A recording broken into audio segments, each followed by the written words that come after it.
she was my wife's sister. But she became my secret desire. I never thought a single evening could change the way I looked at her. For years, she was just my wife's younger sister, a part of the family, someone I was supposed to treat like a little sibling. But sometimes, life has its own way of testing the boundaries we set. It began quietly. My wife, Ayesha, and I had been married for 5 years. Ours was a stable marriage, but not without cracks. Work stress, long silences at home, and the weight of routine had dulled the spark between us. Her sister, Zara, often visited. She was in her mid-20s, still studying at university. Carefree, energetic, full of life, everything Ayesha and I had slowly lost in our marriage. At first, I barely noticed. But over time, I realized that Zara noticed me. The way she lingered in conversations, the way her eyes held mine a little longer than necessary, the way she laughed at my dull jokes when even Ayesha didn't. It was dangerous, but it felt intoxicating. One evening, Ayesha had to travel to Lahore for a work seminar. Zara came over to stay, since she didn't like being alone in her apartment. We had dinner together. It was ordinary at first, chicken curry, rice, light talk. But when she leaned over to pour me water, her dupatta slipped, and for the first time, I saw her not just as my wife's sister, but as a woman. I forced my eyes away, guilt crashing into me.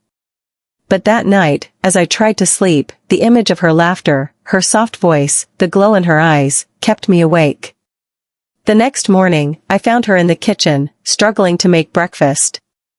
Flour dusted her cheek, her hair tied up in a messy bun, and she looked effortlessly beautiful. "Need help?" I asked. She giggled. "Do you even know how to cook?" "No," I admitted, stepping closer, "but I know how to make tea."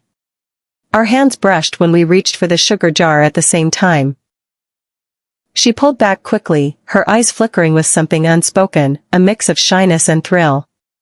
That was the first spark. Later that evening, we watched a movie together. The power went out midway, and the room fell into darkness. Only the moonlight spilled through the window. She shifted on the sofa, her shoulder brushing mine. I could feel her heartbeat in the silence. "I'm scared of the dark," she whispered. Without thinking, I placed my hand gently over hers. She didn't pull away. Instead, her fingers curled slightly, holding on to me. That simple touch sent a storm through my veins. I knew it was wrong, I knew she was forbidden, but in that moment, I didn't care. The days passed, and every little interaction became loaded with tension. She'd walk past me, her perfume lingering. She'd tease me in small ways, her eyes daring me to notice. And I did. More than I should have. One afternoon, I found her sitting on the balcony, lost in thought. "What are you thinking about?" I asked. She looked at me with those deep, unreadable eyes and said softly, "Sometimes the heart wants what it shouldn't." My breath caught. Did she mean me? I sat beside her, the air heavy with temptation. She turned her face toward me, and for a moment, our lips hovered dangerously close. My mind screamed to stop, but my body betrayed me. I pulled back at the last second, whispering, "We can't." Her eyes glistened. "I know, but that doesn't stop me from feeling it." From that day, nothing was the same. We never crossed the line fully, but the desire lived between us like fire under ash. A glance, a smile, a fleeting touch, every moment felt charged, forbidden, and irresistible. When Ayesha returned, Zara went back to her apartment. Life returned to normal, at least on the surface.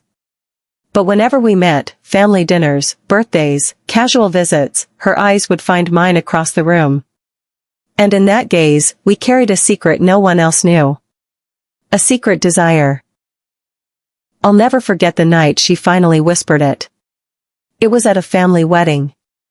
She leaned close while everyone else was distracted and said, "You'll always be my first forbidden love." My chest tightened.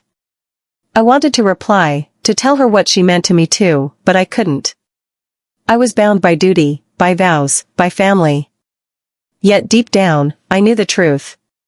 She was my wife's sister, but she had become my secret desire.